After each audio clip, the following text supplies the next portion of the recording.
Messieurs, si vous avez dépassé la soixantaine et que vous vous adonnez encore à la masturbation, ce que je vais vous révéler aujourd'hui pourrait littéralement transformer votre compréhension de votre propre corps, et je vous garantis que personne, absolument personne, ne vous a jamais parlé de cela avec cette franchise. Je suis le docteur Gastineau, andrologue praticien depuis plus de 15 ans, et aujourd'hui nous allons aborder ensemble un sujet que la médecine française préfère systématiquement éviter, malgré son importance capitale pour votre santé. Voici la question embarrassante que des millions d'hommes se posent silencieusement chaque jour, sans oser la formuler à voix haute. Est-ce que la masturbation reste bénéfique pour ma santé à mon âge, ou est-ce que cette pratique cause des dommages invisibles que je ne perçois pas encore? Peut-être avez-vous ressenti cette sensation douloureuse inhabituelle dans le bas-ventre après une session solitaire, ou peut-être avez-vous constaté que vos érections ne possèdent plus tout à fait la même vigueur qu'auparavant. Soudainement, une petite voix insidieuse s'immisce dans votre esprit. Est-ce que cela endommage ma prostate, mes hormones, mon système cardiovasculaire? Vous tentez de l'ignorer, mais cette inquiétude persistante ne s'estompe jamais complètement parce que, malgré le caractère naturel et répandu de cette pratique, elle demeure un tabou majeur, particulièrement pour les hommes ayant franchi le cap des 60 ans. La réalité brutale, c'est que personne ne vous a transmis cette information cruciale jusqu'à présent.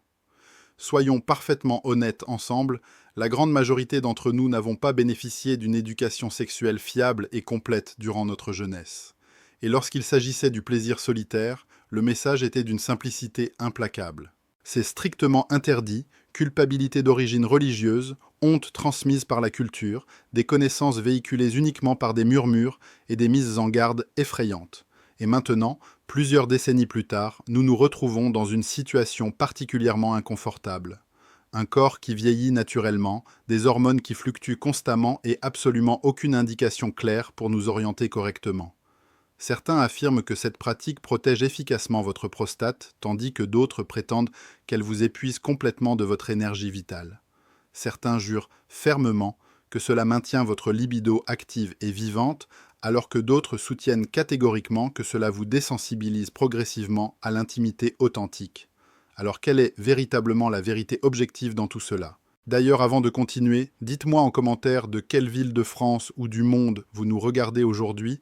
Cela me permettra de mieux comprendre mon audience et d'adapter mes futurs contenus à vos besoins spécifiques. Voici la partie que personne n'ose jamais vous raconter franchement. La majorité écrasante des hommes ne savent absolument pas si la masturbation les aide réellement ou leur nuit considérablement, parce qu'on ne nous a jamais fourni de réponse claire et précise une fois arrivés à l'âge adulte. Mais derrière toute cette confusion généralisée, derrière ce tabou persistant, derrière ce silence assourdissant, se dissimule une vérité absolument surprenante. Plus de 80% des hommes ayant dépassé 60 ans continuent de se masturber de manière régulière et la grande majorité d'entre eux pratiquent cette activité sans posséder la moindre compréhension de l'impact réel sur leur santé physique ou leur équilibre mental. L'étude française qui a complètement bouleversé notre compréhension.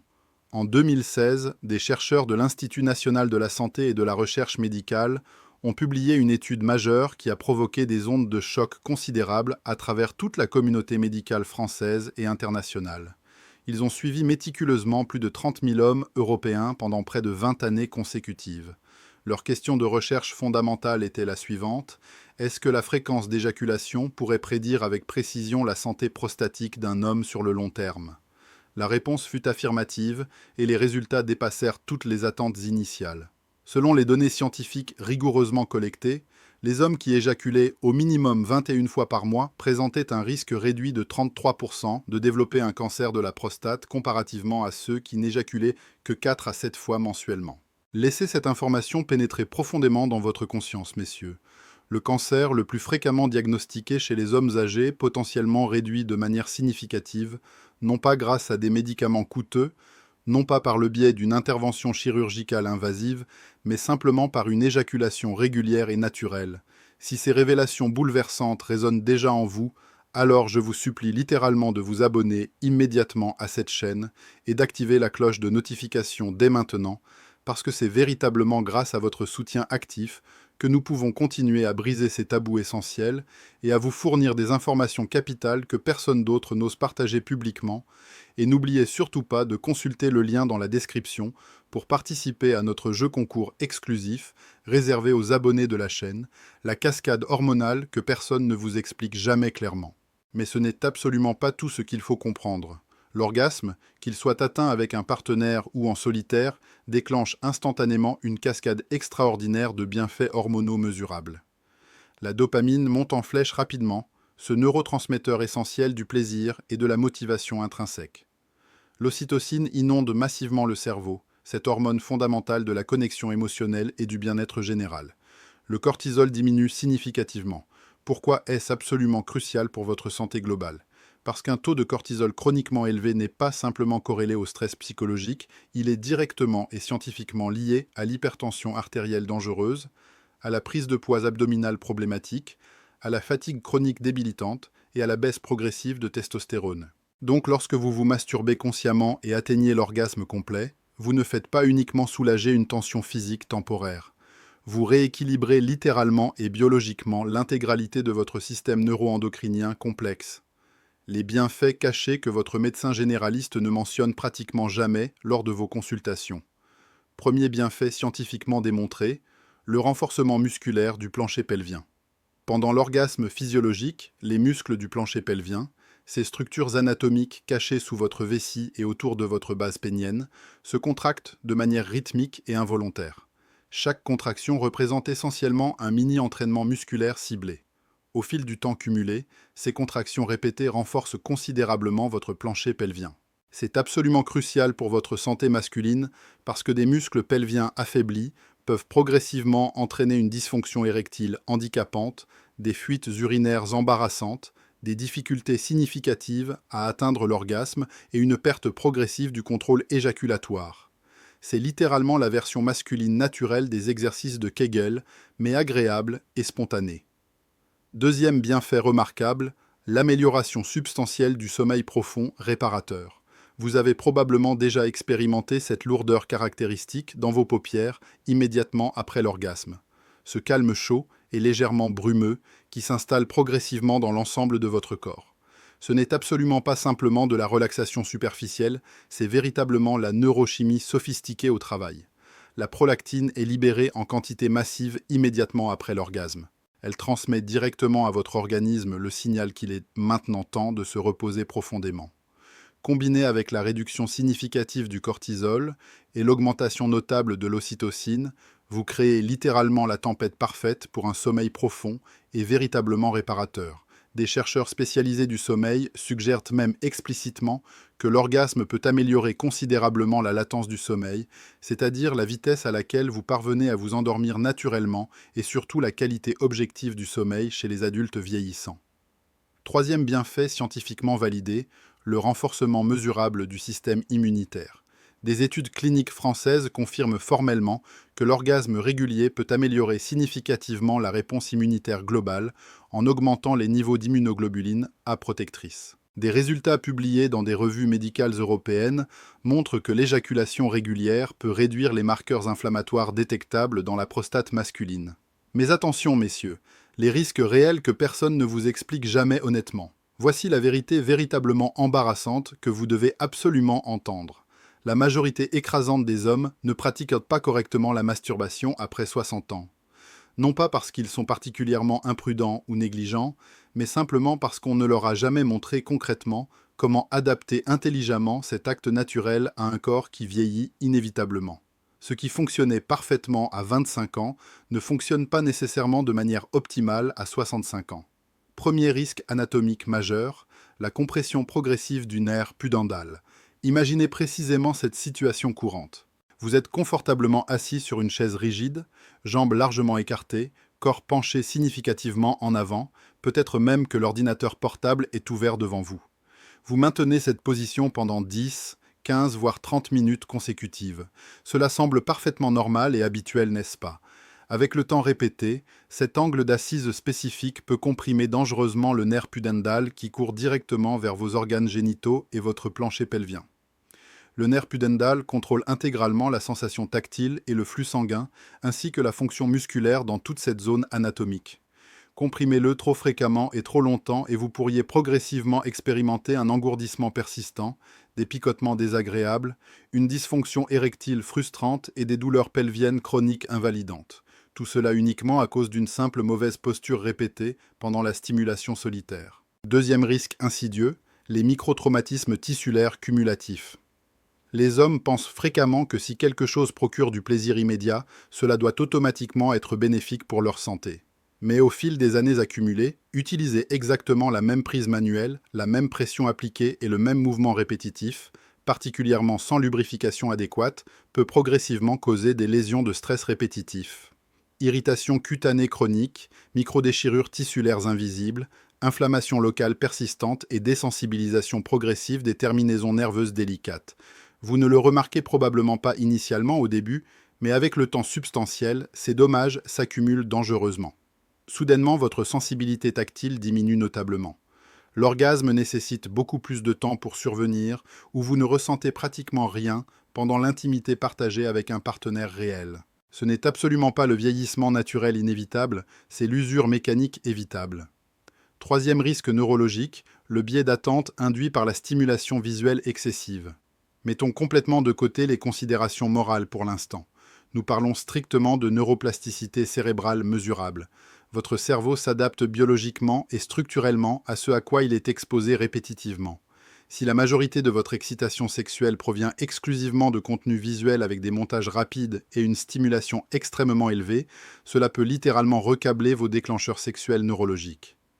Résultat concret et mesurable, lorsque vous vous retrouvez avec une personne réelle, plus lente, plus désordonnée et imparfaite, vous pouvez développer de l'anxiété de performance paralysante, de l'éjaculation précoce embarrassante ou une absence totale d'excitation authentique. Les 5 habitudes essentielles pour une pratique saine et bénéfique après 60 ans. Maintenant que vous connaissez parfaitement la vérité scientifique, les risques véritables, les récompenses authentiques et la science rigoureuse dont personne ne parle ouvertement, que devez-vous faire concrètement avec ces informations capitales?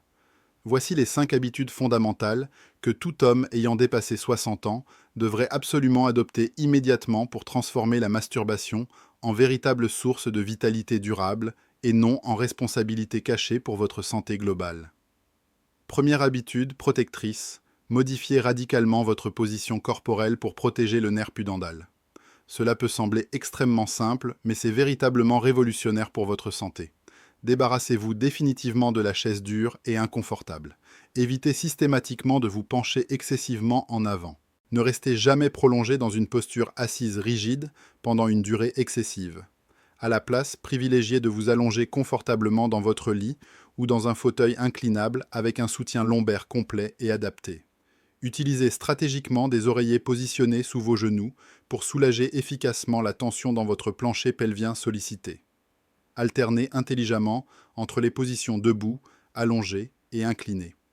Vous ne sacrifiez absolument pas votre confort, messieurs. Vous préservez activement la sensation tactile, la circulation sanguine optimale et la santé nerveuse à long terme. Deuxième habitude indispensable, utilisez systématiquement de la lubrification de qualité à chaque fois sans exception. Vous n'en aviez probablement pas besoin durant votre vingtaine, mais maintenant c'est devenu absolument indispensable pour votre protection. Un lubrifiant à base d'eau de bonne qualité pharmaceutique réduit drastiquement les microdéchirures cutanées, minimise la friction dommageable et protège efficacement les terminaisons nerveuses sensibles. Pensez-y comme de l'huile essentielle pour votre moteur sexuel vieillissant. Cela maintient tout en fonctionnement optimal et aide considérablement à prévenir la désensibilisation progressive ou l'irritation chronique. Troisième habitude, neurologique, variez systématiquement la technique et le tempo utilisé. Si votre cerveau est exclusivement entraîné à répondre uniquement à un type exact de stimulation, même vitesse, même prise, même scénario répétitif, vous vous préparez inévitablement à ce qu'on appelle la rigidité neuronale problématique. Pour éviter efficacement cela, changez régulièrement de main, modifiez le tempo utilisé et utilisez des mouvements significativement plus lents et plus doux. Concentrez-vous intentionnellement sur la sensation globale et non pas uniquement sur la vitesse ou la libération finale. Vous entraînez activement votre système nerveux à rester flexible et adaptable, ce qui rend l'intimité avec un partenaire beaucoup plus fluide et satisfaisante également. Quatrième habitude hormonale, écoutez attentivement vos hormones et n'en faites surtout pas trop fréquemment. Alors que les études scientifiques ont montré des bénéfices significatifs à 21 fois par mois, davantage n'est absolument pas toujours préférable, particulièrement si vous vous sentez complètement épuisé après chaque session. Faites extrêmement attention à comment vous vous sentez après chaque pratique. Si vous êtes énergisé et reposé, continuez à ce rythme. Si vous êtes drainé, confus ou irritable, réduisez immédiatement la fréquence. Certains hommes se sentent optimaux avec 3 ou 4 fois hebdomadaires, d'autres bénéficient grandement d'espacer davantage les sessions. Signal d'alarme majeur si vous obtenez des érections uniquement pendant le temps solitaire mais absolument pas avec un partenaire réel, il est urgent de procéder à une évaluation hormonale complète incluant testostérone total, DHT, niveau de prolactine et PSA prostatique. Cinquième habitude diagnostique, utilisez cette pratique comme un véritable contrôle santé régulier et non pas comme une cachette émotionnelle. C'est probablement le point le plus fondamental de tous. Quand vous vous donnez du plaisir, faites-le de manière parfaitement consciente et attentive. Demandez-vous systématiquement « Est-ce que je remarque une douleur inhabituelle, un inconfort persistant, un engourdissement inquiétant ou un gonflement anormal? Y a-t-il des changements dans ma peau ou ma sensibilité tactile? Est-ce que j'utilise cela pour me connecter authentiquement avec moi-même ou pour échapper à quelque chose de plus profond ?» La masturbation, lorsqu'elle est utilisée comme un contrôle santé conscient et régulier, devient un système de rétroaction biologique extrêmement puissant. Elle peut révéler des problèmes précoces avant qu'ils ne deviennent graves, renforcer considérablement votre contrôle pelvien et booster significativement votre bien-être émotionnel global. Les signaux d'alarme à ne jamais ignorer sous aucun prétexte. Si vous expérimentez l'un de ces symptômes préoccupants, consultez immédiatement un spécialiste sans délai.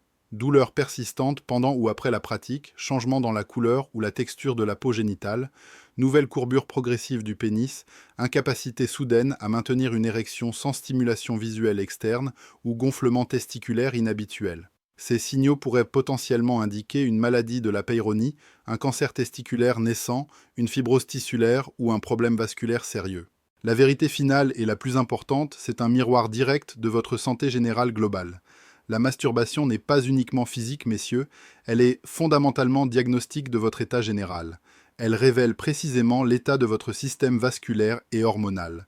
Elle reflète fidèlement votre équilibre endocrinien et neurologique. Elle montre clairement la santé de vos connexions nerveuses et émotionnelles. Elle expose transparentement vos patterns de coping psychologique. Et surtout, c'est un miroir biologique. Un miroir qui reflète comment vous vieillissez réellement, comment vous gérez le stress quotidien et comment vous vous reliez authentiquement à vous-même. Votre plan d'action immédiat à mettre en œuvre dès ce soir. Commencez dès ce soir même avec ces 3 changements simples mais révolutionnaires. Changez radicalement votre position habituelle et allongez-vous confortablement au lieu de rester assis rigidement. Utilisez systématiquement du lubrifiant même si vous pensez sincèrement ne pas en avoir besoin actuellement. Ralentissez intentionnellement et prenez 15 minutes complètes au lieu de 5 minutes précipitées. Puis, durant les 30 prochains jours consécutifs, enregistrez méticuleusement comment vous vous sentez après chaque session pratiquée. Notez précisément les changements dans votre énergie, votre humeur et votre sommeil. Ajustez intelligemment la fréquence selon la réponse spécifique de votre corps. Le message final que vous devez absolument retenir. Messieurs, si vous avez dépassé 60 ans et que vous vous masturbez toujours régulièrement, c'est parfaitement bien et naturel. Maintenant, faites-le simplement de manière beaucoup plus intelligente et consciente. Utilisez-le comme un outil de santé et non pas comme une béquille émotionnelle. Respectez-le comme un miroir biologique et non pas comme un masque de fuite. Et surtout, traitez-le comme une partie intégrante de votre stratégie à long terme pour bien vivre pleinement, vieillir en force et posséder chaque partie de votre masculinité sans aucun complexe. Ce n'est absolument pas dangereux contrairement aux idées reçues. En fait, pour beaucoup d'hommes, c'est véritablement essentiel. Essentiel pour la circulation sanguine optimale, essentiel pour la santé pelvienne durable, essentiel pour rester connecté à un corps qui évolue naturellement et non pas qui se décompose pathologiquement. Le plaisir n'a absolument pas à s'arrêter brutalement avec l'âge, mais le plaisir conscient et intentionnel, c'est là précisément où commence le véritable pouvoir masculin. Votre corps ne vous a pas abandonné, les gars. Il attend simplement patiemment que vous l'écoutiez attentivement, que vous vous adaptiez intelligemment et que vous restiez authentiquement curieux. Je suis le docteur Gastineau pour votre santé masculine. Après 60 ans, réessayer Claude peut faire des erreurs. Assurez-vous de vérifier ses réponses.